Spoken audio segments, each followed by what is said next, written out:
Mari kita bahas salah satu film yang berjudul Doing Hard Time. Cerita film ini berkisah tentang seorang ayah yang ingin membalaskan dendam atas kematian anaknya kepada seorang pembunuh, sehingga dia rela masuk penjara dan merencanakan pembunuhan di sana. Namun, ketika berada di dalam penjara, keduanya terlibat dalam serangan yang menyebabkan kerusuhan di dalam penjara. Apakah sang ayah yang akan berhasil membalaskan dendamnya? Mari kita mulai alur cerita tanpa menunggu waktu lama.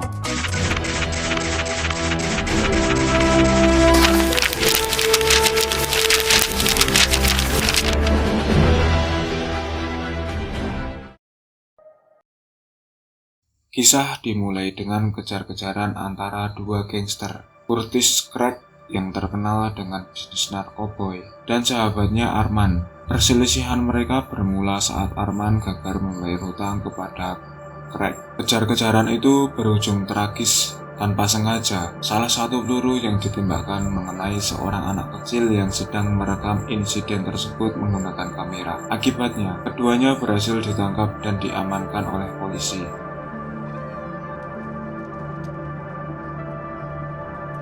Kemudian, cerita beralih ke seorang pria bernama Michael yang merupakan ayah dari anak yang tewas akibat tembakan dari Craig dan Arman. Kematian anaknya menghancurkannya dan membuatnya merasa sangat sedih serta terpuruk. Michael terjerumus ke dalam kehidupan yang dipenuhi alkohol yang mempengaruhi keputusannya.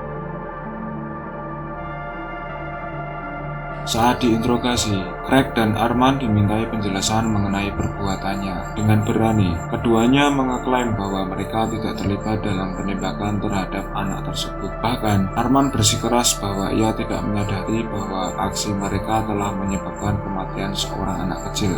Cerita kemudian bergeser ke ruang sidang yang tengah berlangsung, di mana Michael berharap agar kedua pelaku pembunuh anaknya mendapat hukuman yang setimpal. Namun, dia harus menerima kenyataan pahit bahwa hakim membebaskan tuduhan pembunuhan anaknya karena tidak ada saksi yang melihat langsung insiden ketika anak Michael ditembak oleh Craig. Akibatnya, Craig dan Arman hanya dihukum atas pelanggaran terkait transaksi narkoboy sebelumnya. Hal ini membuat Michael semakin tenggelam dalam alkohol yang menarik perhatian, dan dia juga mulai melepaskan kemarahannya kepada istrinya. Suatu malam, Michael memutuskan untuk menyelidiki penjara tempat Craig dan Arman dipenjarakan. Saat itu, ia mulai merancang ide dan menyusun rencana untuk memasuki penjara tersebut. Kemudian, adegan memperlihatkan saat Craig dibawa ke dalam selnya, di mana ia bertemu dengan seorang narapidana sel bernama Clever. Clever kemudian menjelaskan situasi penjara kepada Craig. Ia menyebut bahwa penjara dikuasai oleh seorang bernama Eddie, yang tidak hanya menjadi kepala para narapidana di sana, tetapi juga sering mengadakan taruhan. Setiap kali ada narapidana baru, mereka akan memasang taruhan untuk menentukan berapa lama narapidana tersebut akan bertahan hidup di dalam penjara. Kondisi inilah yang menyebabkan banyak narapidana baru menjadi target pembunuhan, agar taruhan tersebut dimenangkan oleh pihak-pihak tertentu yang ingin melihat narapidana tersebut mati. Clever berperan sebagai bandar dalam pertarungan tersebut dan memberi peringatan kepada Craig untuk selalu hati-hati karena ia mungkin menjadi target dalam pertarungan selanjutnya. Kemudian, cerita kembali ke Michael yang bertemu dengan teman yang baru saja keluar dari penjara. Temannya menjelaskan beberapa kejamnya orang di dalam penjara tersebut. Lalu, temannya menyarankan agar Michael merelakan kepergian anaknya karena menurutnya siklus pembalasan dendam tidak akan pernah berakhir. Namun, karena Michael begitu teguh dalam keinginannya untuk membalaskan dendamnya, temannya hanya bisa menyarankan agar Michael mempersiapkan diri secara emosional dan membuang semua belas kasihnya sebelum memasuki penjara tersebut. Melihat kondisi penjara yang penuh dengan orang-orang kejam dan tanpa ampun, Michael kemudian memutuskan untuk belajar membuat senjata api dari bahan-bahan sederhana seperti buku kertas, agar ia dapat bertahan hidup di dalam penjara tersebut. Beberapa hari setelah rencana Michael untuk masuk ke penjara, ia sengaja melanggar aturan lalu lintas sehingga seorang polisi menilangnya. Tak lama setelah masuk penjara, Craig diberitahu oleh Clever bahwa ada rencana pembunuhan yang akan dilakukan terhadapnya dalam waktu dekat. Clever memberikan tumpukan buku kepada Craig yang dapat digunakan sebagai pelindung di balik bajunya. Hal ini bertujuan untuk mencegah tusukan. Alasan di balik tindakan Clever sebenarnya adalah karena ia telah bertarung untuk melindungi Craig. Clever kemudian menyarankan Craig untuk mengalahkan Arman karena lawan Craig dalam pertarungan tersebut adalah Arman. Semakin cepat Craig berhasil mengeliminasi Arman, semakin cepat pula pertarungan itu akan berakhir. Ketika Craig datang untuk membunuh Arman yang sedang mandi, Arman yang sudah siap mengambil sebilah benda tajam dari tempat mandinya dan mencoba menusuk Craig. Untungnya, Craig menggunakan perlindungan dari tumpukan buku yang diberikan oleh Clever, sehingga dengan mudah ia bisa membalas serangan dan menusuk Arman. Kematian Arman menimbulkan kecurigaan di antara para sipir penjara terhadap operasi yang dilakukan oleh Eddie. Kepala penjara mulai menyelidiki masalah ini dengan bertanya kepada hampir semua narapidana yang ada. Namun mereka semua bersikap kompak dengan tidak mengakui apa yang sebenarnya terjadi. Semuanya berjalan sesuai dengan rencana yang disusun oleh Clever. Dalam beberapa hari, Clever berhasil mendapatkan sejumlah besar uang melalui pertaruhan antara Craig dan Arman. Sebagai ungkapan terima kasih atas Craig yang telah mengikuti saran-sarannya, Clever memberikan sejumlah uang kepada Craig. Saat kunjungan istri Craig datang, ia menyampaikan berita yang mengejutkan bahwa uang hasil penjualan narkotika selama ini telah disalahgunakan oleh wanita simpanan Craig. Kabar ini sangat menghancurkan Craig. Meskipun ia berharap bahwa ketika masuk penjara, istri dan anaknya dapat hidup dengan tenang berkat uang hasil jerih payahnya. Kekecewaannya memuncak saat Eddie yang mengetahui bahwa Clever sangat licik mengunjunginya saat Clever sedang bertugas sendirian.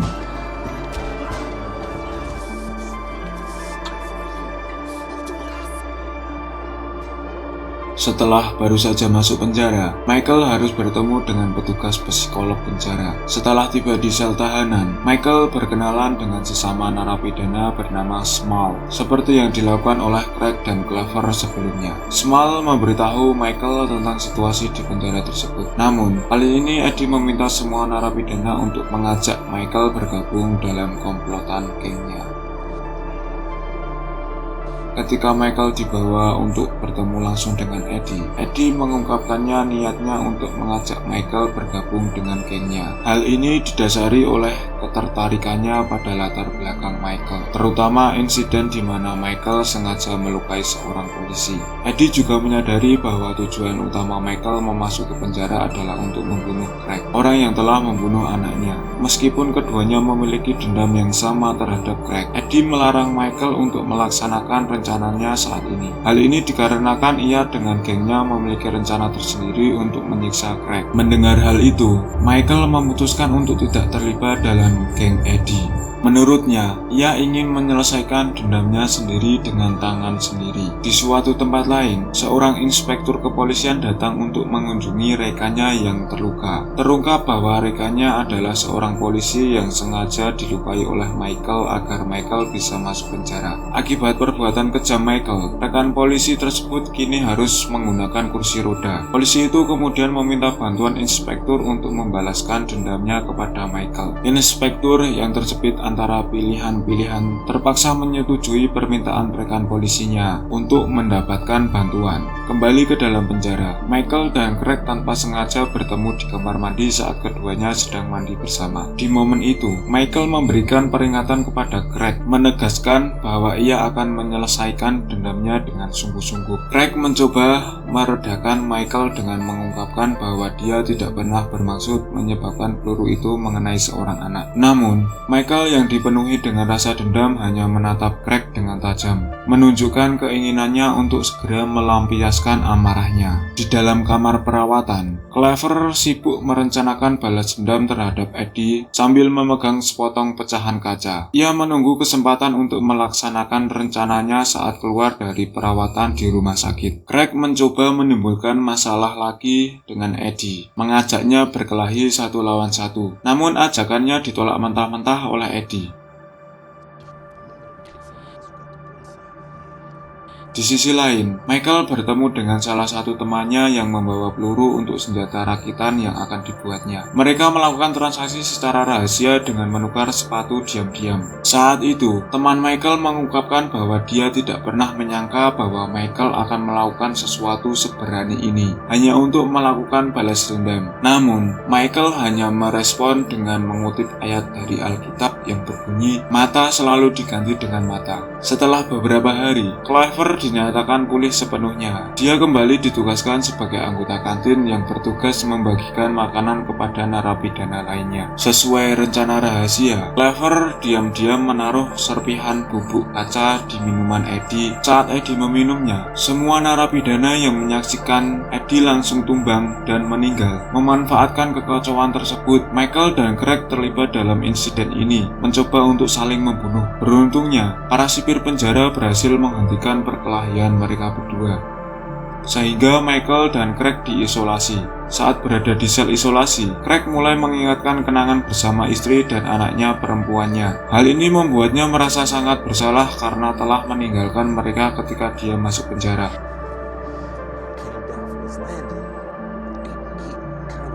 Craig merasa bersalah dan terhimpit oleh rasa penyesalan. Sementara Michael tetap fokus berlatih dan mempersiapkan diri untuk menghadapi Craig ketika dia keluar dari isolasi. Di kantor polisi, inspektur dan rekannya merencanakan untuk memasukkan seorang kriminal yang mereka sewa ke dalam sel. Mereka berharap kriminal tersebut dapat membalaskan dendamnya kepada Michael karena telah membuatnya lumpuh total. Selain itu, mereka juga memberikan pisau kepada kriminal tersebut untuk digunakan dalam rencana membunuh Michael. Setelah Michael dan Craig keluar dari sel isolasi, keduanya masing-masing dikunjungi oleh istri mereka. Craig yang telah meminta maaf kepada istrinya karena absen sebagai sosok ayah dalam keluarganya, mengalami momen emosional saat istrinya memahami perubahan perilakunya. Istri Craig memeluknya erat dan mengatakan bahwa ia dan anak-anaknya mereka akan selalu menunggu Craig, tak peduli seberapa lama. Ia juga berharap Craig tidak akan terluka atau tewas selama di penjara, terutama setelah mendengar kabar kematian Eddie dan beberapa narapidana lainnya. Di sisi lain, nasib Michael tidak semulus Craig saat istrinya datang. Ternyata dia berniat untuk menceraikan Michael karena telah bertemu dengan seorang laki-laki yang lebih menghargai kehadirannya daripada Michael.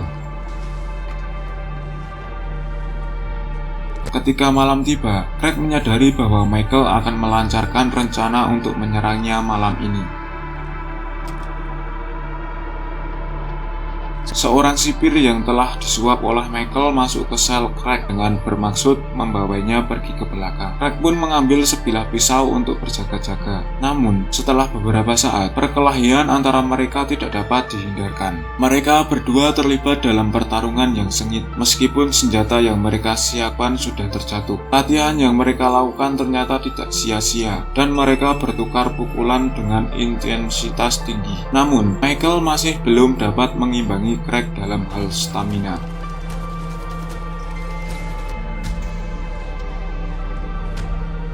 Craig yang melihat kesempatan untuk membunuh Michael menghentikan diri sejenak dan memikirkan bahwa tindakan itu hanya akan memicu kemarahan orang lain yang terkait dengan Michael untuk datang dan membalas dendamnya. Akhirnya, Craig memutuskan untuk membantu Michael berdiri dan membantu membopongnya kembali ke dalam sel mereka. Namun, sejenak setelah mereka mencapai depan sel, mereka dihadang oleh seorang kriminal yang bekerja atas perintah inspektur. Agen kriminal tersebut segera menyerang Michael dengan pisau yang dulunya telah diberikan oleh seorang polisi yang pernah diserang orang Michael. Pada saat itu, Michael yang lemah setelah peristiwa sebelumnya mengembuskan nafas terakhirnya di depan Craig yang memeluk erat.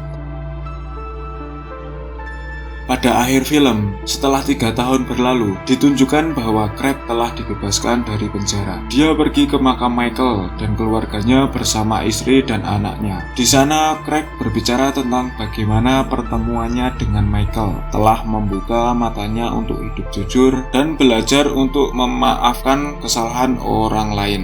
Dan film pun berakhir. Terima kasih telah menonton video ini sampai habis. Sampai jumpa di video berikutnya.